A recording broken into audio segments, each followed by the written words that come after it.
Hey friends, Mark Holmes here with my buddy Cowboy Joe Boo, and damn Joe Boo. Joe Boo needs a refill, as always. I don't know who's drinking all that rum, but somebody sure is. Now I gotta tell you, we focused in on Tony Romo versus Dak Prescott. We've talked about Carson Wentz versus Dak Prescott. It's Eagles hate week, but I want to actually talk about something else right now that you're not getting anyplace else.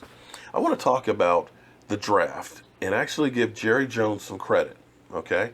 Because he's the CEO. Whether it's Jerry Jones actually making those calls or putting the people in position to make the calls, he is still the one that gets the blame, the credit, and all that. And it may be that we look back at the 2016 draft, the way we look back at some of the drafts that the Cowboys had back in the dynasty. Because when you look at getting Zeke the Freak, I mean, that alone right there made it a great draft. If he, provided he doesn't have some major injury and, falls off the face of the earth, that alone is fantastic. But when you put in Dak Prescott in that draft and getting a franchise quarterback for the next 4 years that you're only paying $4 million, and didn't have to give up anything for him, if he is as good as he has been, unbelievable draft. But put into that Malik Collins, who missed most of training camp and has had 8 tackles already and has a great push. His upside is there. He's only a rookie as well. So right now you're talking about 3 players that are having an impact.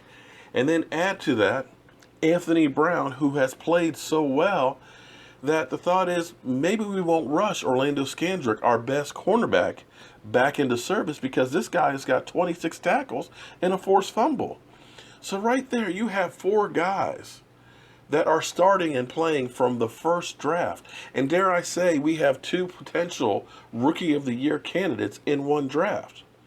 Now let's go back to some of the other drafts. We looked at the year that Morris Claiborne being drafted as kind of a bust year, but all of a sudden, he's probably our defensive MVP. And pretty much every first-round draft pick we have has been a Pro Bowler.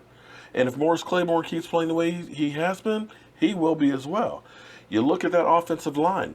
All of a sudden, the Dallas Cowboys are being built the way you build a team. It's not going through free agency like the Giants did this offseason and spending $100 million for their defensive line that's still not doing jack crap. The Redskins have done that forever, signing big-name free agents and never having a pan out and never winning anything. You don't see a New England going through and signing big-name free agents. They'll sign some older veterans that play a role, but they have never been a team that said, this player we've got to keep. Everybody in that team is expendable except for Tom Brady. And you see that every single year they're always on the top of the NFL. It's the teams that you see that are always the offseason champions that are constantly in the basement. The Washington Redskins. And they finally kind of got away from doing all the big free agent signings like they used to. And the Dallas Cowboys have as well. Because what happened in the 2008, 2009, 2010, Jerry Jones kept trying to think that they were just around the corner from being good. So you'd sign a big free agent name. We bring in, Brandon Carr. We bring in me. God, I'm having a brain fart. All these cold meds are killing me. But T.O., and they were great for selling tickets and jerseys, but they never got you over that hump. And on the offensive line, we kept bringing in, journeyman offensive linemen, guys that, he could pay next to nothing for and think he can just plug him in there. And that's part of the reason why Tony Romo had to run for his life and make the plays that he did, because he didn't have that line. Well, finally, we have done the way an old school team is built, and that is from the line out. That offense is unbelievable. And now that we have that offense together, hopefully Jalen Smith, if he comes around, this will truly be a blockbuster draft. And the great thing is next year, instead of having to focus so much on the offense like we have in past years, we can look for that defensive beast, that 800-pound gorilla to go on the line, that guy that makes the opposing quarterbacks wet their pants. And that's what is exciting for me. And as much as We all love Tony Romo, and like I said, I've got Tony Romo autographed jersey up here. I've done a couple of events and stuff with Tony Romo.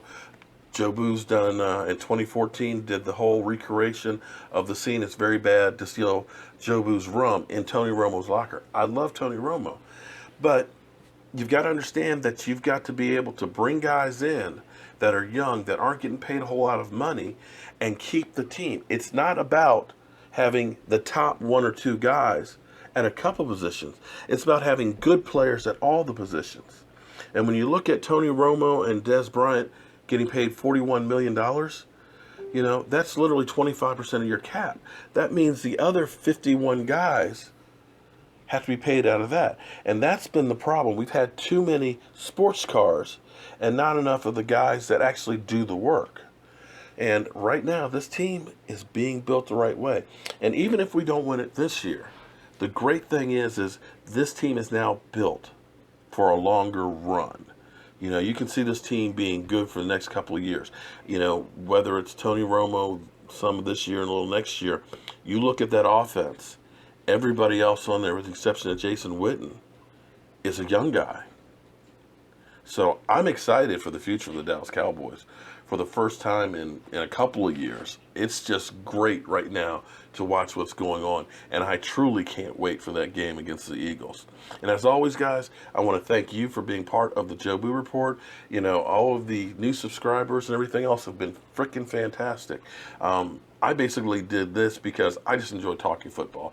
And if it's just me talking to my camera over here and spitting out a little bit of knowledge, I'm happy with it. But I'm so happy that people are enjoying and following along and listening to this, because for me, it's a great time. And I want to thank you guys for being part of it. And so many people have been asking me about the t-shirts. And I've actually sent out a few of them for people. I still have a few left and all that. If you want, I'll post a link right here. It's JoeBoo'sManCave.com. You can order one. It's $16 for them. And if you get one, please take a picture with yourself with it, because I'd love to post it on my Facebook page.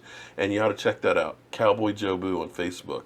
You'll get a laugh. We've got about 5,000 likes on that page, and it's been around for years. And you'll get a trip out of some of the places that Joe Boo's been. I'm Mark Holmes. That's Cowboy Joe Boo, and you've been watching the Joe Boo Report. Have a great night.